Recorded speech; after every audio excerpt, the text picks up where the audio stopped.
મજાના લોકેશન ઉપર પહોંચી ગયા છીએ. ક્યાં છીએ તો અમે છીએ ધારી ગળદરા ખોડિયાલ માતાજીના મંદિરે અને અહીંયા છે ભૂનો છે માતાજીનો. એમ કહેવાય છે, બધા એમ કહે છે કે અહીંયા છે ને મગર રહે છે ને મગરે સોનાની નથ પહેરી છે. ભાગ્યે જ અમુક લોકોને દર્શન આપે છે, એવું બધાનું માન્યતા છે અહીંની. તો શું કેવું રાત તમારું?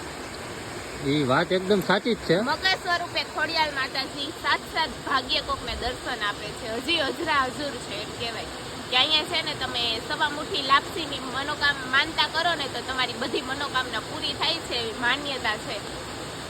એ વાત એકદમ સાચી છે. અને હું તને શું કહું ખબર હે, તો પાછળ જો વોટરફોલ લ્યો ને, હા, ત્યાં નાવા ગયો હોય તો કેમ થાય? નાવા ગઈ હોય તો હું ડૂબી જાઉં, કેમ કે મને તરતા નથી આવડતું. નો ટ્યુબા કે એટલું બધું ઊંડું નથી. ટ્રાય તો માર. તમે ગયા તા? હું ગયો ને, તું ટ્રાય માર, પછી હું આવું વાહે. હું કામ ટ્રાય મારું? તમે જાવ છો એટલે આજે મારો બર્થડે છે ને તો હું ખોડિયાલમાં દર્શન કરવા આવી. એમ તારો બર્થડે છે ને જ થઈ.